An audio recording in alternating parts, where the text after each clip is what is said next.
이 시간에는 감사를 위한 변화라는 제목을 가지고 함께 말씀을 나누도록 하겠습니다. 맥주 감사절은 구약에서 말하는 그 맥주절이 아닙니다. 아시죠? 맥주절이 아니고요. 왜 다른 무교절이나 다른 절기들은 다 안 지키는데 맥주절만 지킬 수는 없잖아요. 그래서 맥주절은 우리 한국형 그 절기예요. 그래서 한국의 보리 추수를 이렇게 감사하면서 하나님 앞에 올려드렸던 그 가을 거지 말고요. 그래서 참 의미가 있는 것 같아요. 7월 첫째 주에 드리는 것은 그 반년에 또 우리의 삶을 인도하셨던 하나님의 그 인도하심에 감사하고 또 믿음으로 하나님께서 남은 반년 또한 인도해 주실 것을 그렇게 고백하는 그런 귀한 날입니다. 오늘 이 날이 여러분들에게 감사의 내용들을 확인하게 하고 그 확인을 통해서 믿음이 굳건해져서 남아있는 6개월의 삶 또한, 올해 6개월의 삶 또한 또 여러분들이 주님이 부르시는 그날까지 하나님의 그 강한 그 손길에 인도하심이 있기를 주님의 이름으로 축원합니다. 오늘 우리는 이 감사의 절기에 이삭을 축복하신 것처럼 나를 축복하시는 그런 하나님을 묵상하는 시간을 갖기를 원합니다. 많은 은혜 받으시기를 바랍니다. 오늘 우리가 이 창세기 본문 속에 한번 들어가 보기를 원하는데요.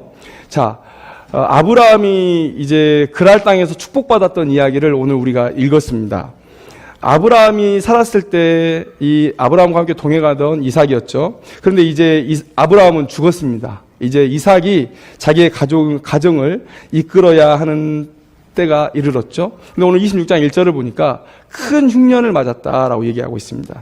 그래서 이삭은 이 흉년을 해결하기 위해서 어디로 발걸음을 옮겼냐면 애굽으로 이제 발걸음을 옮겨서 이동하고 있어요.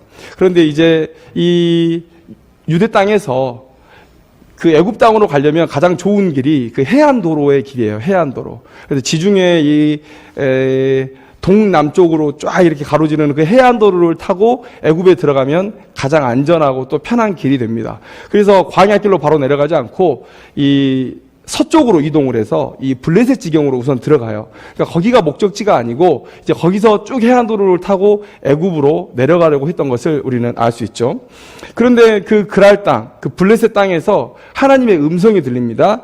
애굽으로 내려가지 말고 내가 내게 지시한 땅에 거주하라. 그리하면 아브라함과 한 약속을 내게서 이룰 것이고 그리고 이삭에게도 너에게도 큰 복이 임할 것이다 라고 이렇게 하나님께서 말씀하셨죠. 그리고 오늘 우리가 읽었던 대로 이삭이 그랄 땅에 거주했고요. 하나님의 놀라운 축복을 받았습니다. 그리고 그 복은 무엇으로 이어집니까?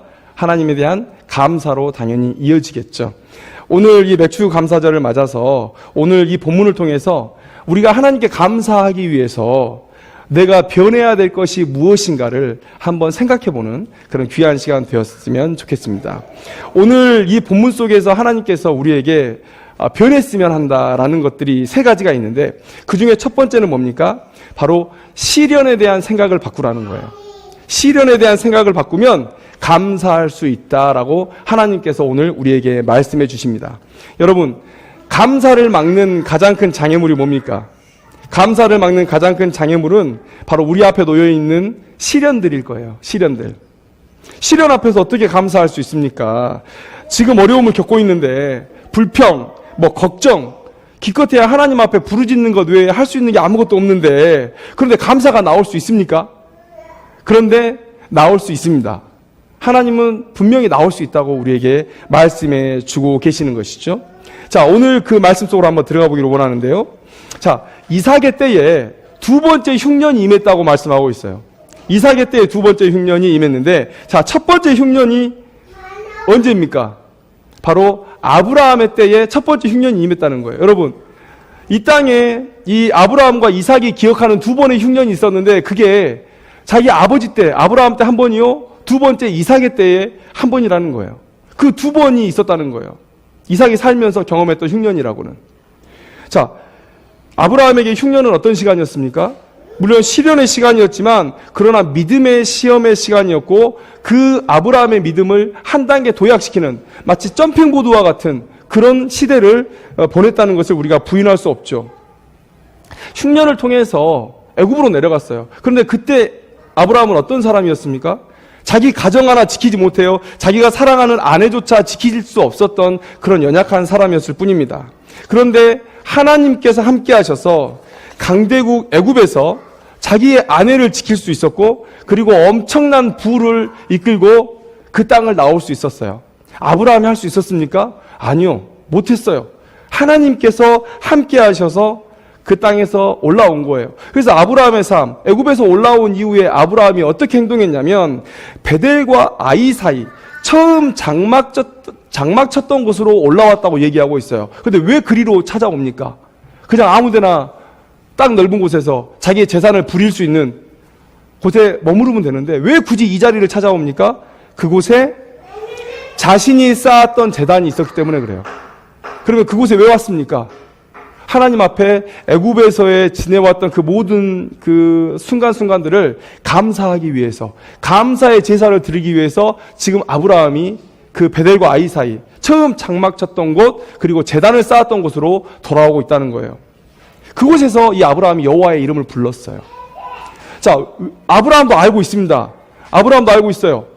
애굽에서의 내 모든 삶을 하나님께서 인도하셨다. 그래서 믿음이 더 약했어요. 그 이후에 아브라함은 한층 더 성장한 믿음으로 하나님 앞에 나서고 있음을 우리가 볼 수가 있다는 것이죠. 이것이 아브라함이 처음 흉년을 경험했을 때 있었던 일이에요. 그런데 그 땅에 두 번 우리에게 그 성경에 흉년이 있었다고 증거하고 있는데 그 두 번째 흉년이 아브라함의 아들 이삭 때에 있었다는 거예요. 이삭 때에. 여러분 조금만 센스를 발휘하신다면 이 흉년이 예사 흉년이 아니구나라는 것을 여러분들은 감지할 수 있어야 됩니다. 우연일 수 없다는 거예요. 여러분 성경의 저자가 왜 이렇게 기록해놨을까요? 첫 번째는 아브라함 때에. 아니 그냥 흉년이 있었다고 얘기하면 되잖아요. 근데 왜 첫 번째는 아브라함 때에 그리고 두 번째 아들 이삭 때에 흉년이 있었다고 얘기합니까? 이 성경의 저자도 우리가 그것들을 알기를 원하는 거예요. 하나님의 의도하심이 있다는 거예요. 아브라함에게 보이셨던 그 이적, 그 흉년에 그 믿음을 도약시켰던 그 역사가 이제 이삭에게 일어날 것이다라는 것을 우리는 캐치할 수 있어야 된다는 것이죠. 여러분, 흉년은 상상도 하기 싫은 고통의 순간입니다. 내가 어찌 해볼 수 없는 재앙이에요, 흉년은. 그런데 이삭이 그 땅에서 농사에서 100배를 수확하는 축복, 또 양과 소가 떼를 이루고 또 종이 심이 많아서 그 땅의 주인이었던 블레셋 사람 그랄 거민으로 하여금 시기하게 하는 그 정도의 엄청난 축복을 받았다는 거예요. 그리고 이 일이 뭘 통해서 시작되었습니까? 바로 이삭이 경험했던 내가 어찌 해볼 수 없는 그 흉년의 고난 속에서 이 일들이 시작되고 있다는 거예요. 여러분, 시련에 대한 생각을 바꿔야 우리가 하나님께 감사할 수 있습니다. 하나님께서는요, 흉년과 또 우리의 축복을 하나로 보세요. 자, 우리는 이렇게 생각합니다. 흉년은 흉년, 그리고 풍년은 풍년. 자, 시련은 시련이고 축복은 축복이다. 그래서 우리가 이분법적으로 생각하면서 이렇게 얘기해요. 시련이 극복되어야 기쁨, 축복이 찾아온다고 얘기해요. 이 시련은 극복되어져야 될 거예요. 하나님께서 이 문제를 해결해 주셔야 되는 거예요. 그런데 여러분 생각해 보십시오. 하나님은 우리와 시련을 보는 관점이 다르세요. 아니, 관점이 다르다고 말하지 못하죠. 왜냐하면 하나님께서 역사에 주관한 자시니까. 하나님께서 시련을 그렇게 사용하지 않으세요. 우리는 시련을 극복해야 될 것으로 보지만 하나님은 그 시련을 축복의 시작으로 보세요. 축복의 출발점으로 보세요. 여러분, 그 땅에 흉년이 들었을 때 이미 하나님은 계획하고 계셨단 말이에요. 이삭이 믿음으로 그 흉년에서 반응할 때, 그 믿음의 시험을 통과할 때 이삭에게 축복이 임할 것을 이미 하나님께서 계획해 놓으셨다는 거예요. 그래서 흉년을 주시고 그리고 이삭에게 찾아오셔서 그랄 땅에서 너 떠나지 마라, 이 땅에 머물러라, 그 믿음의 시험을 주시고 그리고 약속 주시잖아요. 네가 이 땅에 머무르면 내가 아브라함의 축복을 너를 통해서 이어갈 것이고 너에게 많은 축복을 내가 내릴 것이다. 우리는 시련을 빨리 끝내버려야 할 재앙으로 생각하지만 하나님은 그 시험을 우리의 믿음을 도약시키는 그런 도약대로 사용하세요. 그래서 여러분 이렇게 생각하셔야 됩니다. 시련을 당할 때 하나님께서 나를 버렸다? 그게 아니고요. 하나님께서 나를 더 강하게 붙들고 계신 거예요. 하나님께서 나를 사용하시는구나. 그런 확신을 우리가 가져야 된다는 것이죠. 하나님의 계획 안에서 이미 이 흉년은 축복을 위한 밑그림인 거예요. 밑그림인 거예요. 여기서 우리의 생각을 뒤집어야 되죠. 나의 시련은 그냥 극복해야 될 대상, 정말 몸서리치기 싫은 그 시간이 아니라 하나님께서 이미 우리의 축복을 위해서 첫 출발을 했다는 것으로 우리가 받아들여야 된다는 것이에요. 이렇게 하나님의 일하심에 대한 명확한 그림을 알게 될 때 우리가 시련 속에서도 감사할 수 있습니다. 그래서 신자는 고통 중에도 소망을 가지고 살아요. 고통 중에도 웃을 수 있습니다. 왜요? 시련이 있을 때 오히려 하나님의 손길을 더 강하게 느끼거든요. 교회에 고난이 있을 때, 어려움이 있을 때 더 확신합니다. 저희 가끔 이런 간증하는데, 저희가 평택에 내려올 때 메르스가 터졌어요. 근데 저 그때 되게 기뻤거든요. 요 마귀들이 우리가 두려운가 보다. 아직 왜 우리를 두려워했는지는 눈에 보이지 않지만, 그러나 그런 생각했었어요. 그래서 오히려 담대했습니다. 기쁘다. 우리가 이런 상황에서도 우리가 사역지로 가니까 되게 막 가슴이 불타오르고 막 기뻤었어요. 그 순간 하나님의 손길을 더 강하게 느꼈습니다. 하나님께서 우리를 사용하시려고 하니까 이 마귀들이 우리를 이렇게 시험하는구나. 우리 가야 된다. 와가지고 이 평택당을 활보하고 잘 다녔어요. 우리는 절대 메르스에 걸리지 않는다. 요거 따라하지 마시고요. 그냥 제 그때 마음이 그랬다는 것입니다. 여러분, 우리에게 시련이 있을 때 하나님의 손길은 더 강하게 느껴지는 것이고, 그래서 우리는 더 감사할 수 있습니다. 우리의 시련에 대한 생각을 뒤집으면, 그러면 나의 불평을 감사로 바꾸는 놀라운 역사가 우리 가운데 일어나요. 여러분들도 꼭 그런 뒤집는 역사가 있기를 소망합니다. 자, 두 번째, 우리가 뭐 하면 감사할 수 있느냐? 하나님께 집중하면 감사할 수 있어요. 자, 기근을 맞아 그랄에 도착했어요. 그랄은 목적지가 아닙니다. 이제 해안도로를 타고 애굽으로 내려갈 거예요. 그런데 애굽에 가는 중간 지점에 이 하나님께서 나타나셔서 말씀하십니다. 내가 내게 지시하는 땅에 거주하라. 그런데 그 땅에 보니까 6절에 보니까 그랄이었어요. 그가 왔던 그 땅 그랄에 머무르라는 거예요. 그런데 여러분, 이 일은 이삭에게 쉬운 일이 아니에요. 이삭에게 쉬운 일이 아닙니다. 왜요? 그 아버지 아브라함이 한 일이 아니기 때문에 이삭에게 쉬운 일이 아니에요. 여러분, 이삭의 삶을 우리가 본 사건이 일어나기 전에 이삭의 이 삶을 보면 딱 한 가지로 정의가 돼요. 아빠의 삶, 아버지의 삶을 그대로 답습해 가요. 아버지와 함께 애굽에 내려가진 않았어요. 그러나 이 아버지의 경험은 이삭에게 반드시 전수되었을 거예요. 왜 그렇습니까? 이 경험이 아브라함의 믿음을 세우는 매우 중대한 사건이었잖아요. 하나님께서 계획하신 매우 큰 사건이었잖아요. 그래서 믿음을 가르치는 그 사명을 가지고 가장을 부르셨는데 그 자녀에게 이 큰 사건을 가르치지 않았을 리가 없다는 거예요. 그래서 이삭도 아버지가 애굽에서 어떤 일이 있었는지를 매우 잘 알아요. 그래서 그 아버지의 행동을 답습해요. 믿음의 사람 아버지가 행동한 일인데 당연히 이것은 믿음의 일이지 라고 받아들이고 그렇게 아버지를 따라합니다. 우리도 그런 일 많이 하죠. 여러분들 삶 속에 믿음의 공식들이 아주 많아요. 믿음의 공식들 뭡니까? 내가 하나님께 직접 받은 그 말씀이나 그 약속이 아니라 주변에 보니까 이렇게 복받은 사람들이 있는 거예요. 이렇게 하나님의 징계를 받은 사람들이 있는 거예요. 이렇게 해야 되는구나. 이렇게 하면 안 되는구나. 이런 생각들을 말씀 속에서 받아내는 게 아니라 다른 사람들의 삶에서 받아내는 거예요. 11조를 열심히 했더니 자식이 서울대 가는구나. 11조 해요. 내가 하나님 앞에 어떤 감사를 드리고 또 하나님께서 이 11조에 대한 어떤 우리에게 감동을 주셨는지 그런 것들 생각하지 않습니다. 목적이 뭐예요? 내 자식이 서울대 가는 목적으로 믿음의 공식들로 받아들여요. 우리 주변에 그런 일들이 비일비재하죠. 여러분, 성경 안 읽는 사람들이 믿음 흉내내는 거 보면 다 그래요. 어떤 집사가, 어떤 권사가, 심지어 어떤 목사가 얘기한 걸 다 그대로 받아가지고 그걸 진리인 양 따라요. 근데 여러분 생각해 보십시오. 그게 진리일 수는 있지만 우리는 분명히 하나님께 하나님의 명령을 받을 필요가 있어요. 부르심이 다 달라요. 아브라함을 부르신 부르심과 이삭을 부르신 부르심이 달라요. 그러니까 이삭이 누굴 봐야 됩니까? 하나님을 봐야 돼요. 하나님께 말씀을 들어야 돼요. 그런데 믿음의 공식을 가진 사람들은 하나님의 음성을 들으려고 하지 않아요. 나 이거 알아. 김 집사가 이거 그때 이런 일 당했었어. 그때 김 집사 보니까 이렇게 했는데 진짜 그 문제가 해결이 되더라. 그래서 김 집사가 했던 행동을 따라해요. 지금 이삭이 그런 상황인 거예요. 아버지의 삶을 답습해요. 믿음의 공식을 가지고 있어요. 기근 일어나면 그래 애굽으로 가는 거야. 애굽에 가야 살아.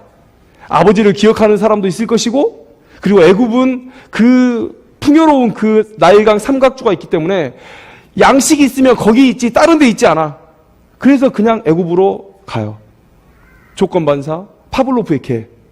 종침에 침을 질질 흘리는 것처럼 아주 자동적으로 그렇게 반응을 해요.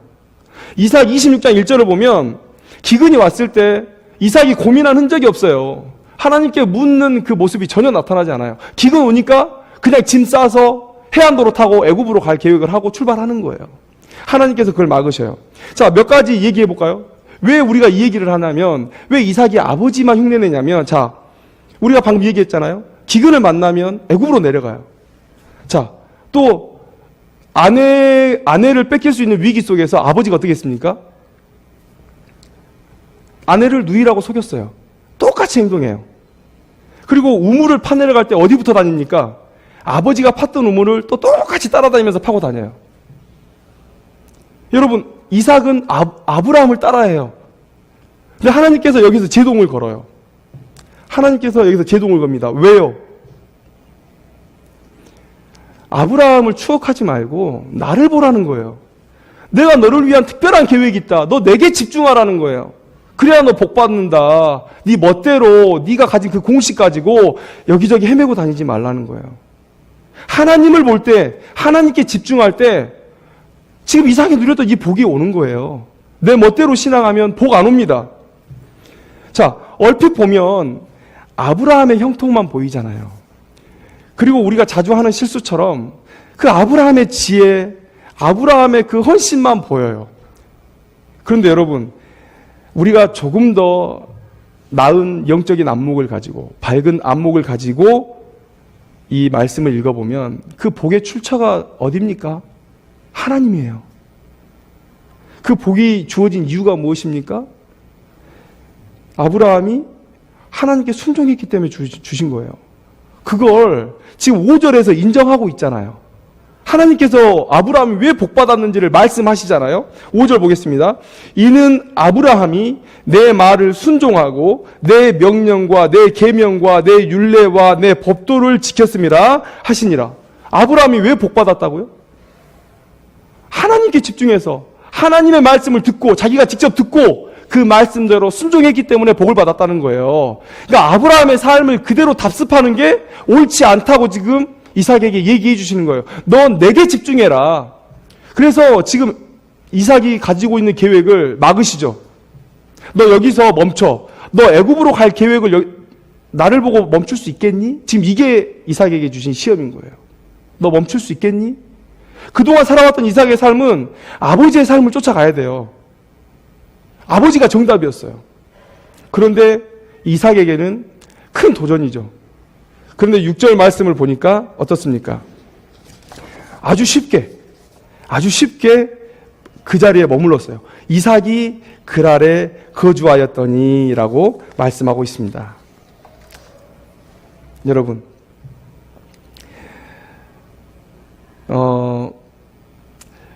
지금 이삭이 단순하게 하나님께 반응했죠. 제가 항상 여러분들에게 말씀드리지만 믿음은 단순한 거예요. 믿음은 어렵지 않습니다. 여러분, 하나님이 우리가 무능한 줄 아니까 자기가 직접 이 세상 가운데 역사에 개입하시고 우리의 삶 가운데 개입하시잖아요. 우리가 하나님의 선을 만족시킬 수 없는 걸 아시니까 이 땅에 자기의 아들이신 예수 그리스도를 보내주신 것 아닙니까? 우리의 무능을 누구보다 잘하시는 분이 하나님이세요. 그러면 하나님께서 우리에게 할 수 없는 어려운 걸 제시해놓고 복을 받으라고 얘기했겠어요? 당나귀 앞에 그 나무 막대기로 해놓고 앞에 당근 내어놓잖아요. 도무지 당나귀가 먹을 수 없는 그거를 해놓고 하나님께서 야, 복 받아 먹어, 복 받아 먹어 그러면서 이렇게 조롱하면서 이렇게 다니시는 분이십니까? 아니요. 아주 작은 마음의 변화. 여러분, 손 하나 까딱 안 하고 여러분들 할 수 있는 게 뭐예요? 한번 믿어보지. 속으로 생각하면 되는 거 아닙니까? 한번 믿어보자 하면 되는 거 아니에요? 이것보다 쉬운 걸 제시해보세요. 여러분들 삶 속에. 하나님이 여러분들한테 뭘 앞에 놓아야 됩니까? 믿음으로, 여러분들 뭘로 축복하셔야 돼요?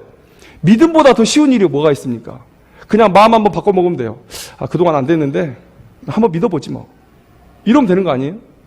단순해요. 제가 어제 세상에 나쁜 개는 없다를 봤습니다. 개가 하루만 해도 막 진짜 변해요. 근데 왜 사람은 안 변할까요? 생각이 많아요. 머리를 쓰려고 그래요. 계산하려고 그래요. 자기의 경험으로, 자기의 지식으로, 자기가 가진 상식으로 자꾸만 떼요. 근데 여러분, 이삭처럼 이렇게 단순하면 복 받아요. 하나님께서 명령하셨어요. 자기가 가진 생각들이 있어요. 우리 아빠 그렇게 안 살았는데? 그런데 하나님이 말씀하시니까 그냥 그 자리에 멈췄어요. 이삭이 생각이 없는 사람일까요? 흉년이 닥치자마자 그냥 애굽으로 가고 멈추라니까 갑자기 멈추고 뭐 생각이 없어도 좋아요. 아무튼 하나님 앞에 예쁨 받았어요. 그래가지고 복 받습니다. 여러분, 이런 단순함이 우리에게 필요해요. 하나님께 집중하라 할 때, 하나님의 명령이 임할 때 그냥 집중하면 되고 그 말이 생명으로 알고 그냥 받아들이면 돼요. 그래서 이 이삭이 복을 받아요. 여러분, 하나님께서 우리에게 그 물질이나 이런 복을 주시는 이유가 뭡니까? 첫째는 하나님의 사명을 위한 도구로 사용하라고 주시는 것이고, 두 번째는 우리의 믿음을 위해서 주시는 거예요. 자, 이삭의 삶을 한번 보자고요. 이삭이 축복받았잖아요. 하나님의 사명을 위한 도구가 되게 하기 위해 이삭에게 복을 주셨다. 자, 우리에게 주신 사명이 뭡니까? 이삭에게, 아브라함에게 주신 사명이 뭐예요? 이 세상에 유일한 하나님, 상편하지 하나님, 그 하나님의 백성으로서 내가 있고 내가 형통함으로써 이 세상의 모든 신보다 하나님이 더 위대하고 유일하신 하나님이신 걸 자랑하는 거예요. 그러니까 하나님께서 우리에게 복을 주시겠습니까? 안 주시겠습니까? 솔직히 말하면 하나님은 우리에게 복을 주시기 위해서 안 달라신 분이에요. 어떻게 하면 쟤를 복을 줄까? 어떻게 하면 쟤를 복을 줄까? 그래서 이삭에게 복을 주셨잖아요. 그 땅 모든 거민들이 이삭이 받은 복을 보고 이 100배의 축복을 받은 것을 보고 이삭의 하나님 진짜다. 이거 안 했겠습니까? 이삭에게 복을 주셨어요. 둘째, 믿음을 위해서. 여러분, 이 복을 통해서 이제 이삭이 내가 쫓아야 할 분은 내 아버지 아브라함이 아니고 하나님이구나 라는 사실을 명확히 깨달은 거예요. 믿음을 위해서. 여러분들도 이렇게 하나님 앞에 반응하면 하나님께서 복 주셔요. 아끼실 이유가 없어요.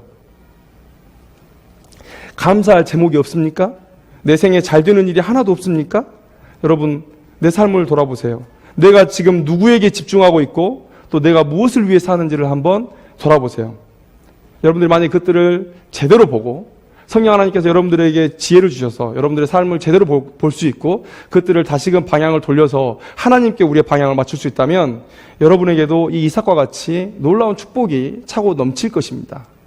여러분들 그 사실을 믿고 다시 한번 여러분들의 생각을 뒤집고 또 삶을 뒤집으시기를 주님의 이름으로 축원합니다. 자, 마지막으로 세 번째, 어떻게 하면 우리가 감사할 수 있습니까?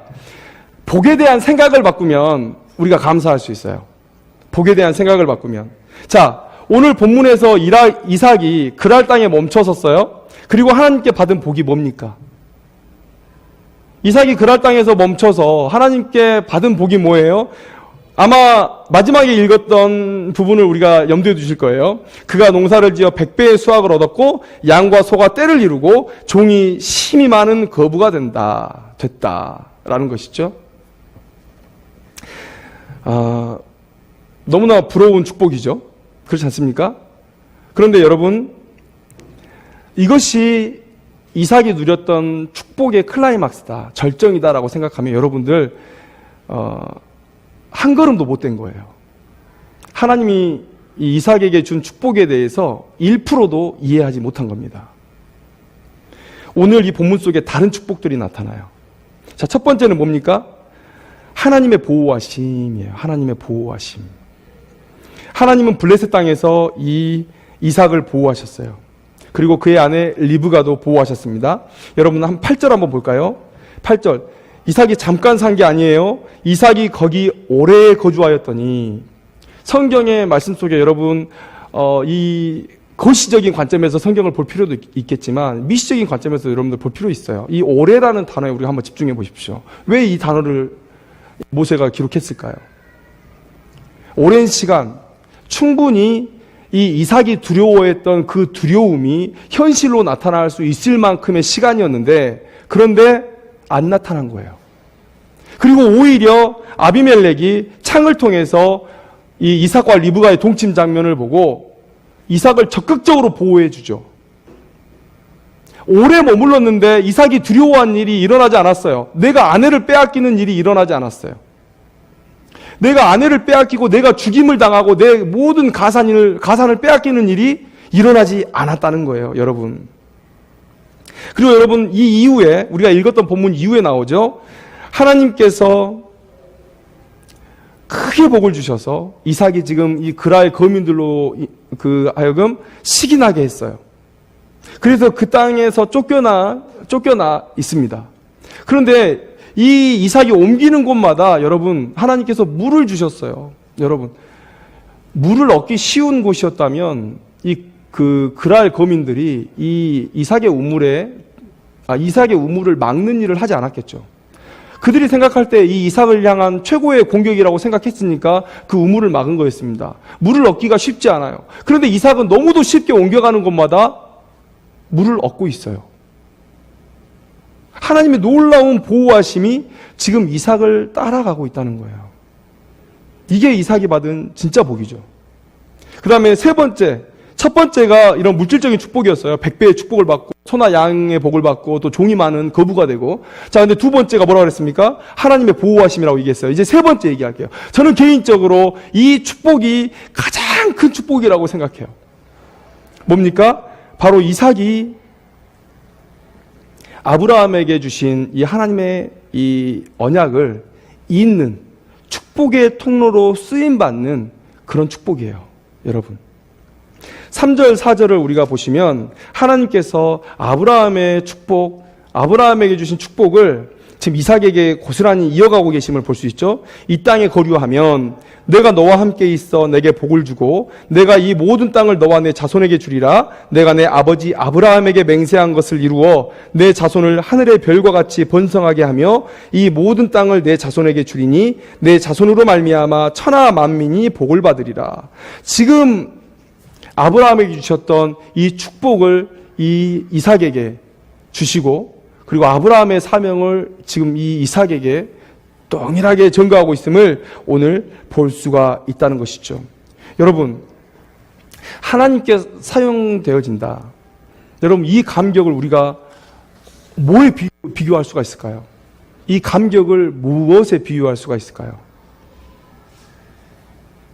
여러분, 바울의 이야기 한번 해보고 싶어요. 바울의 이야기. 디모데전서 1장 15절 말씀에 이렇게 바울이 고백해요. 죄인 중에 내가 괴순이라. 근데 이 표현이 왜 등장하느냐? 이 표현이 왜 등장하냐면, 여러분 그런 거 있잖아요.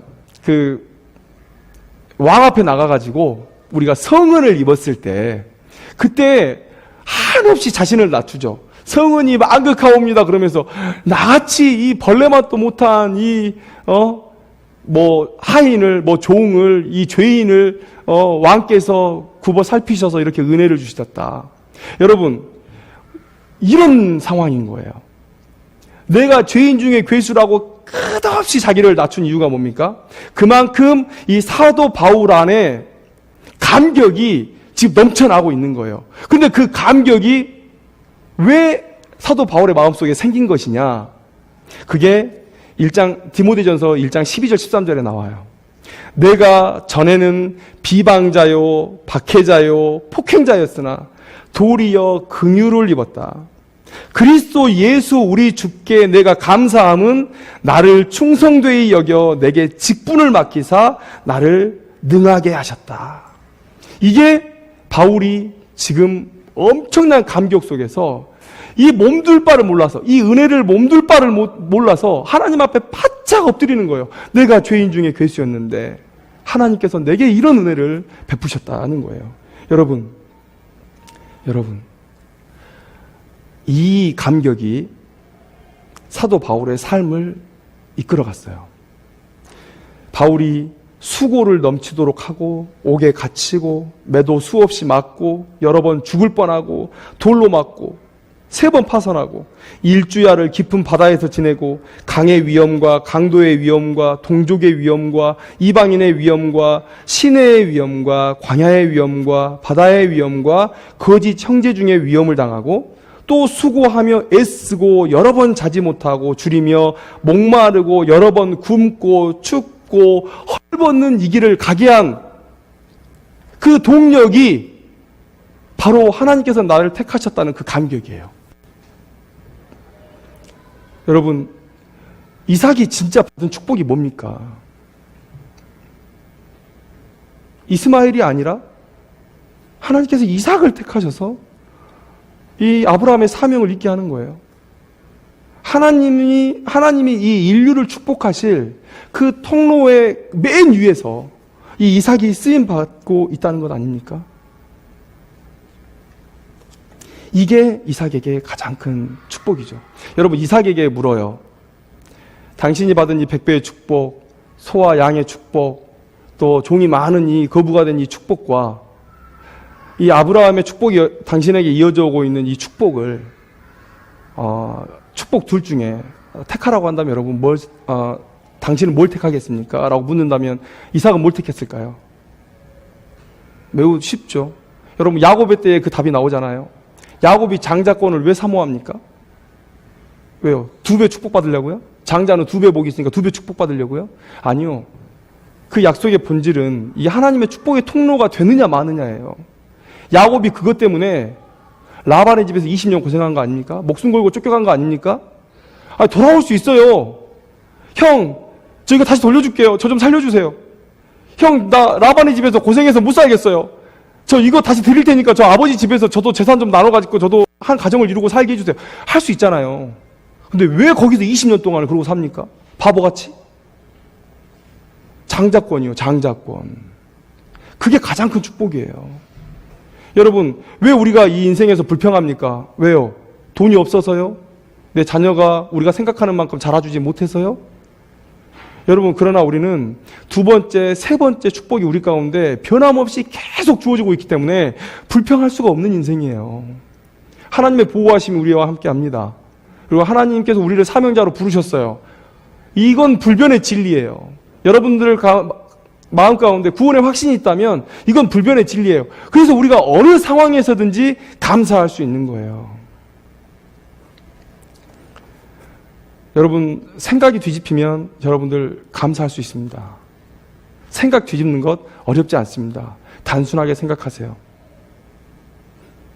하나님뿐입니다. 말씀대로 순종하겠습니다. 이 단순한 생각이 우리를 감사로 이끌어요. 그런데 감사만요?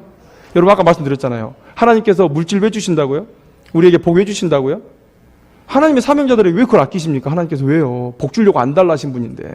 그렇게 여러분들이 우선순위를 정하면 어떤 목적을 가지고 행동을 맞추지 말고 하나님이 내게 목적이 되면 복은 따라와요. 여러분들 쫓아가지 않아도.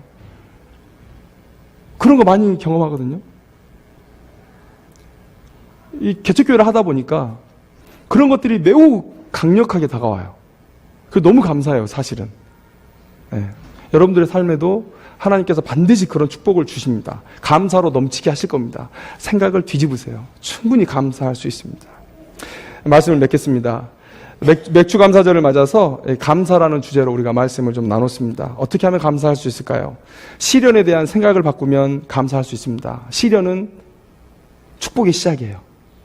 하나님의 말씀에 순종을 결단하면 감사할 수 있습니다. 하나님께 집중하면 감사할 수 있어요. 그리고 복에 대한 생각, 이것이 복이다라는 내가 가진 인간적인 생각, 세상의 생각을 버리고 하나님께서 뭘 복으로 여기시는지 그것에 집중하면 우리는 감사할 수 있습니다. 오늘의 말씀을 기억하기를 원합니다. 1년의 반을 보냈어요. 우리의 삶 가운데 어떤 감사의 제목을 가지고 여러분들이 이 자리에 나오셨는지 모르겠습니다. 그러나 여러분들의 삶 속에 감사가 넘치기를 원하고 또 하나님께서 우리에게 감사의 제목을 아주 많이 주실 것을 기대하면서 남은 반년을 하나님 앞에 영광 돌려드렸으면 좋겠습니다. 이런 변화로 하나님께 감사하는 인생이 되겠다라고 결단하는 우리 성도님들 되기를 주님의 이름으로 축원합니다. 기도하겠습니다.